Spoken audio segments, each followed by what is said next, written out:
എല്ലാവർക്കും നമസ്കാരം. ഇന്ന് നമ്മൾ പഠിക്കാൻ പോകുന്നത് security features and codification of accounts. Computerised accounting സിസ്റ്റത്തിൽ ഒരു വ്യക്തി അക്കൗണ്ടിംഗ് കമ്പ്യൂട്ടർ മുഖേനയാണ് ചെയ്യുന്നതെങ്കിൽ അതിൽ അവൈലബിൾ ആയിട്ടുള്ള 3 സെക്യൂരിറ്റി ഫീച്ചേഴ്സാണ് ഇന്ന് പറയാൻ പോകുന്നത്. 100% എക്സാമിന് ഉണ്ടാകുന്ന ഒരു ക്വസ്റ്റ്യനാണ്. ഈ 2 ക്വസ്റ്റ്യനും കോഡിഫിക്കേഷനും സെക്യൂരിറ്റി ഫീച്ചേഴ്സും നന്നായി പഠിക്കുക. തമ്പനെയിൽ കണ്ട പോലെ തന്നെ 100% ഷുവർ ക്വസ്റ്റ്യനാണ് ഈ 2 ക്വസ്റ്റ്യൻസും. Security features of computerised accounting system. അതിൽ first one, password security.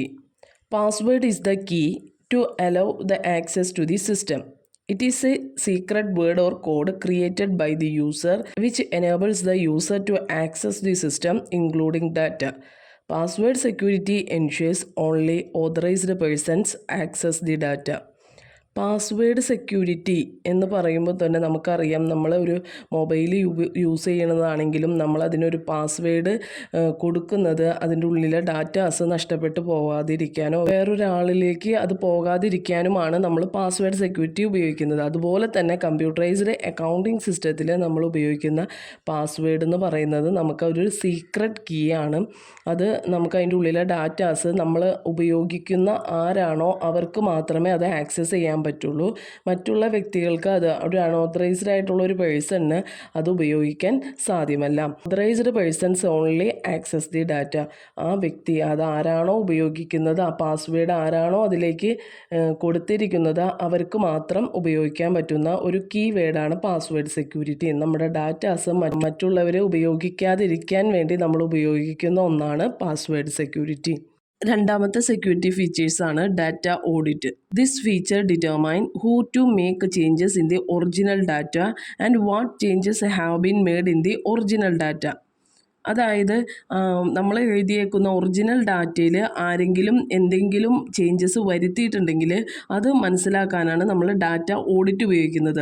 So it helps to fix the responsibilities of the person who has manipulated the data and also ensures data integrity. അപ്പോൾ അതിലൂടെ നമുക്കത് മനസ്സിലാക്കിയതിലൂടെ നമുക്ക് ആ ഡാറ്റയിൽ ഇപ്പോൾ വന്നേക്കുന്ന ചേഞ്ചസിൻ്റെ റെസ്പോൺസിബിലിറ്റീസ് ഒരു പേഴ്സണിലേക്ക് എത്തിക്കാനും സാധിക്കും. ആരാണോ ആ ഡാറ്റേനെ മാനിപ്പുലേറ്റ് ചെയ്തേക്കുന്നത് ആ റെസ്പോൺസിബിലിറ്റി ഫിക്സ് ചെയ്യാനും സാധിക്കും. അതിലൂടെ നമുക്ക് ഇൻറ്റഗ്രിറ്റി ഉറപ്പ് ചെയ്യാനും സാധിക്കും. ലാസ്റ്റ് സെക്യൂരിറ്റി ഫീച്ചേഴ്സാണ് ഡാറ്റ വോൾട്ട്. ഇത് പാസ്വേഡ് സെക്യൂരിറ്റിയുടെ ഒരു എക്സ്റ്റൻഷൻ ഫോം എന്ന് പറയാം നമുക്ക്. Software provides additional security through data encryption. ഈ ഡാറ്റ വോൾട്ട് എഴുതുമ്പോൾ നിങ്ങൾ ഈ എൻക്രിപ്ഷൻ എന്നുള്ളൊരു വേർഡ് അവിടെ കറക്റ്റായിട്ട് ഉണ്ടായിരിക്കണം. സോഫ്റ്റ്വെയറിനെ നമ്മൾ ഡാറ്റ എൻക്രിപ്ഷനിലൂടെ നമുക്ക് അഡീഷണൽ സെക്യൂരിറ്റി കൊടുക്കാം എന്നാണ് പറയുന്നത്. നമ്മുടെ ഡാറ്റാസ് മറ്റുള്ളവർക്ക് റീഡബിൾ ഫോം അല്ലാതെ ആക്കി മാറ്റുന്നതിനെ പറയുന്ന പേരാണ് ഡാറ്റ എൻക്രിപ്ഷൻ എന്ന് പറയുന്നത്. നമുക്കത് മനസ്സിലാകും, പക്ഷെ മറ്റുള്ളവർക്കത് മനസ്സിലാവാത്ത രീതിയിൽ നമ്മുടെ ഡാറ്റേനെ മാറ്റുന്ന ആ പ്രക്രിയ പറയുന്ന പേരാണ് data encryption. Data encryption translates data into another form or code so that only people with access to a secret key or password can read it. കണ്ട, ആ ഡാറ്റേനെ എൻക്രിപ്ഷനിലേക്ക് അനദർ ഫോമിലേക്ക് മാറ്റാം. എൻക്രിപ്ഷൻ ചെയ്യുന്നതിലൂടെ നമുക്ക് വേറെ ഏതെങ്കിലും അൺറീഡബിൾ ഫോമിലേക്ക് മാറ്റാൻ സാധിക്കും. എന്തെങ്കിലും ഒരു കോഡ് വെച്ചിട്ട് എന്തെങ്കിലും കാര്യങ്ങൾ വെച്ചിട്ട് നമുക്ക് അത് ആ ഡാറ്റേനെ മാറ്റാൻ സാധിക്കും. ഓൺലി ഒരു സീക്രട്ട് കീയോ പാസ്വേഡോ ഉണ്ടെങ്കിൽ മാത്രമേ നമുക്കത് റീഡ് ചെയ്യാൻ പറ്റുള്ളൂ. അപ്പോൾ നമ്മൾ ആരാണോ അത് ചെയ്യുന്നത് അവർക്ക് മാത്രമേ അത് മനസ്സിലാകാൻ സാധിക്കുള്ളൂ. ഇപ്പോൾ ഒരു എക്സാമ്പിൾ പറയുകയാണെങ്കിൽ നമ്മൾ പാസ്വേഡ് എഴുതുമ്പോൾ നമുക്കൊരു സ്റ്റാർ ഇട്ടിട്ട് വരുന്നില്ലേ, അത് നമുക്കറിയാം അത് എന്ത് പാസ്വേഡാണെന്ന്. പക്ഷെ മറ്റുള്ളവർക്ക് അത് കാണുമ്പോൾ വെറുതെ സ്റ്റാർ പോലെ ആയിരിക്കും തോന്നുന്നത്. അപ്പോൾ ആ ഒരു പ്രക്രിയ തന്നെ പറയാം ഡാറ്റ വോൾട്ട് എന്ന് പറയുന്നത്. മറ്റുള്ളവർക്ക് മനസ്സിലാവാത്ത രീതിയിൽ എന്നാൽ നമുക്കത് മനസ്സിലാവുന്ന രീതിയിലേക്ക് മാറ്റുന്നതിനെ പറയുന്ന പേരാണ് ഡാറ്റ വോൾട്ട്. ഇപ്പോൾ ഈ 3 സെക്യൂരിറ്റി ഫീച്ചേഴ്സാണ് കമ്പ്യൂട്ടറൈസ്ഡ് അക്കൗണ്ടിംഗ് സിസ്റ്റത്തിൽ പഠിക്കാനുള്ളത്. നിർബന്ധമായും പഠിച്ചിരിക്കണം. 4 മാർക്കിന് സ്ഥിരം എക്സാമിന് ചോദിക്കുന്ന ക്വസ്റ്റ്യനാണ്. അതുപോലെ ഒന്ന് ചോദിക്കുന്ന ഒരു ക്വസ്റ്റ്യനാണ് കോഡിഫിക്കേഷൻ ഓഫ് അക്കൗണ്ട്സ്. നെക്സ്റ്റ് നമുക്ക് കോഡിഫിക്കേഷൻ ഓഫ് അക്കൗണ്ട്സ് നോക്കാം. Codification of accounts. Giving a numerical number or alphabet or both to a particular account for identification is known as codification of accounts.